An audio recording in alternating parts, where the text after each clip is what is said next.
د خوست ولایت د کرنې اوبو لګولو او مالدارۍ ریاست مسؤلین وایي سږکال د خوست په مرکز او ولسوالیو کې پر شاوخوا 2200 هکټاره ځمکه شولې کرلې شوي دي.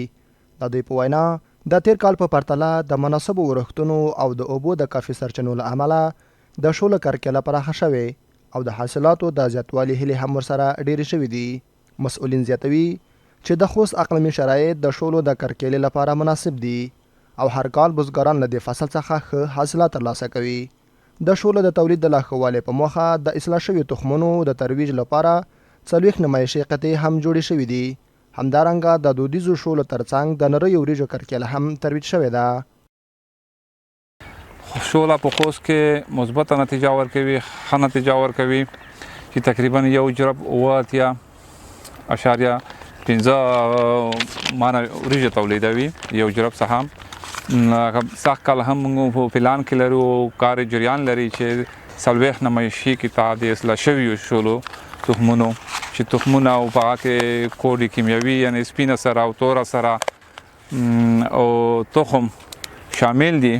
عملاً د دهقان سره کار کوو. د شولو حاصلاتو ساحه چې شولو کور کړې ده یعنې ولې د 200 هکټارو ته رسیږي. بل لور ته خوستي بزګران وایي چې له لسیزو کلونو راهیسې د شولو کرکېله کوي او د دې فصل پایلې ورته د قناعت وړ دي.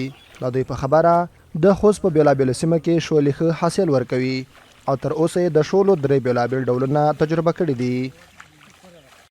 یاره په خوست کې حاصلات د شولو ښه دي الحمدلله. ولا سږ شولو ته 2 جربه هغه کړې ده او په دغه جي کې مې سږ اولین کال ده چې زه کرم او نور هم یو طرف د خپل ځمکې شته دا په نیمایي باندې ولې نتیجه خو قسم تخمونه دي. اوس خو مخته مونږ سړې کولای بللې سړې کولای دوران تیر شو، بیا ګرمې کولای وي، بیا سرې غوټۍ شولې وي، بیا لنجۍ شولې وي، د 4 قسمه هغه شولې.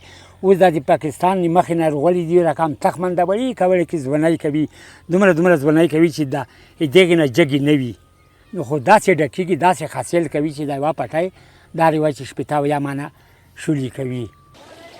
بزګران له اړوندو ادارو غواړي چې د اصلاح شوي تخمونو، کیمیاوي سرو او نورو کرنیزو اسانتیاوو په برابرولو کې ورسره همکاري وکړي چې د شولو حاصلات نور هم زیات او د دوی اقتصادي وضعیت ښه شي. شولې خو چې کله دی ترنګېږي حاصلات ته رسېږي دا ویږي او باسي دا ځکه بیخي یو سپین رګی ورکان د سپین چې کله دی ورسېږي دا ویږي چې دا سپین والی راوړي چینجی کوي نو دې ته چې دوی ورنکې بس داسې خلک دي ولاکه دوی پیسې هم لري. د یادونې وړ ده چې تیر کال په خوست ولایت کې پر 21,150 هکټاره ځمکه شولې کرلې شوې وې او ښه حاصلات یې ورکړي وو.